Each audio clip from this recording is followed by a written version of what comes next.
राघव आणि नीलमच्या लग्नाला 4 वर्ष झाली होती. त्यांना 3 वर्षांची मुलगी होती, मीना. अगं अगं बाळा, अशी कुठे पळतेस? पप्पा पप्पा.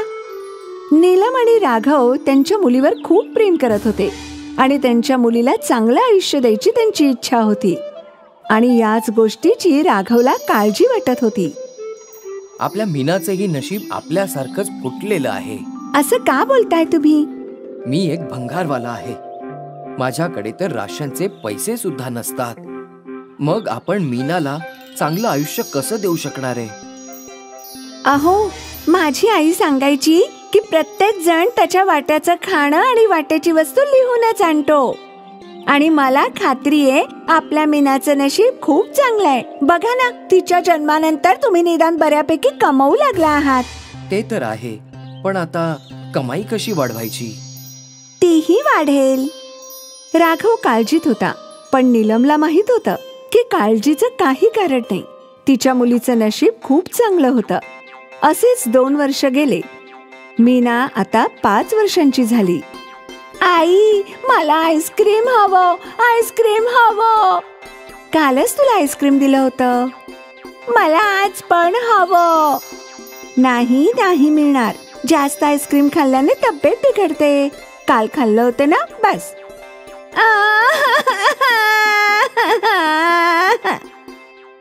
मीना आईस्क्रीम खायचा हट्ट करत होती तेव्हाच राघव घरी आला. काय झालं? माझी बाहुली का रडतीये? आईस्क्रीम हवं, मला आईस्क्रीम हवं. हे घे पैसे, जा खाऊन ये. मीना पैसे घेऊन पळाली. अगं अगं अगं थांब. तुम्ही पण ना तिच्या सवयी बिघडवू नका. कालच तिला मी आईस्क्रीम दिलं होतं. मग काय झालं? हे बाहेरचं आईस्क्रीम चांगलं नसतं. जास्त खाल्लं तर आजारी पडेल, मग डॉक्टरचा खर्च. अगं तू पण ना नीलम, जी झालं नाही त्याचा विचार करून काळजी का करत असतेस? आणि तुला जर एवढीच काळजी असेल तर मीनासाठी आईस्क्रीम तूच बनव ना. आईस्क्रीम बनवायचा विचार नीलमच्या मनातून जाईना.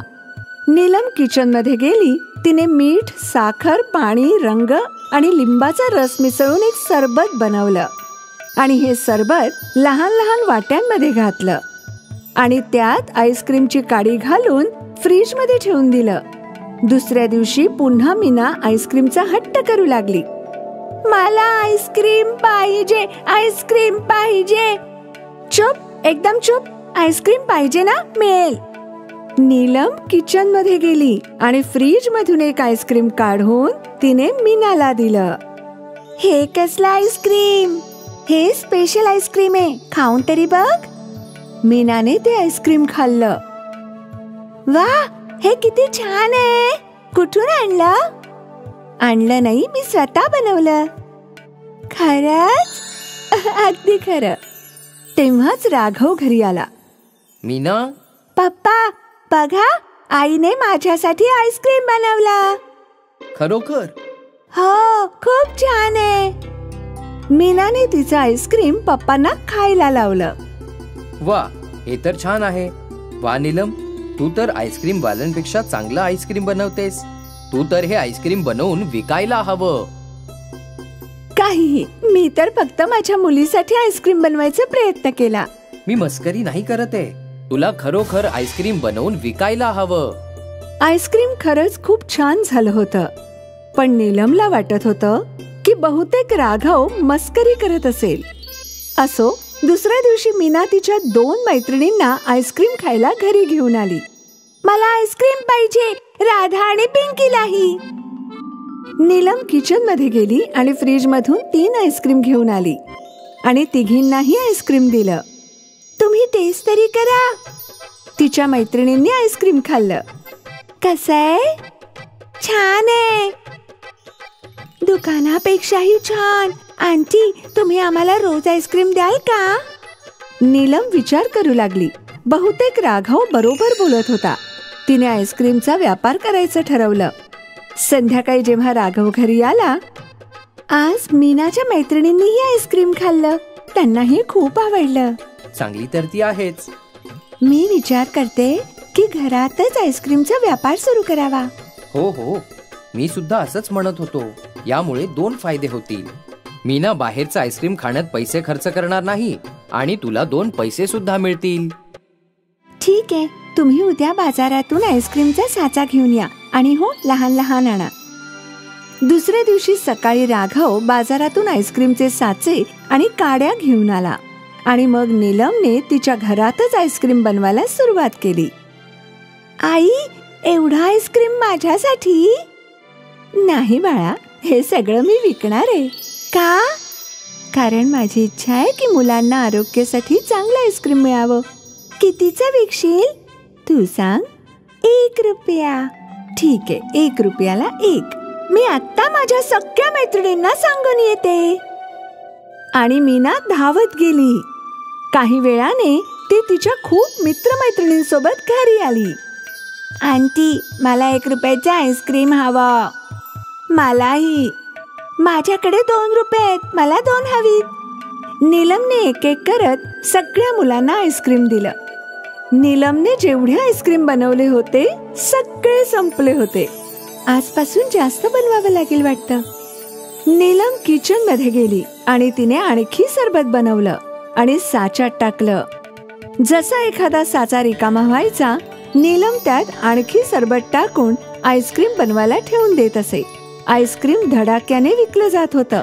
संध्याकाळी राघव घरी आला. ही पहा आजची कमाई. नीलमने राघवला नाण्यांची थैली दिली. आता मोजून सांगा किती आहेत. राघव एक एक करत नाणी मोजू लागला. एकूण सगळे 120 रुपये आहेत. म्हणजे आज 120 आईस्क्रीम विकल्या गेले.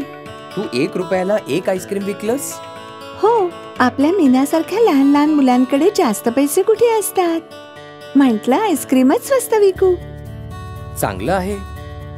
आता रोजच नीलम आईस्क्रीम बनवून विकत असे आणि संध्याकाळी राघव कडून नाणी मोजून घेत असे. आज 300 रुपये झाले आहेत. वा, असंच चालू राहिलं. आणि काही दिवसानंतर नीलमने एका दिवसात 500 रुपये कमावले. आता आपण मोठा फ्रीज घ्यायला हवा. कालच पाहून आलोय, 5000चा आहे. उद्या जाऊ घ्यायला. दुसऱ्या दिवशी राघवच्या घरी मोठा फ्रीज आला आणि त्यांनी खूप आईस्क्रीमचे साचेही घेतले.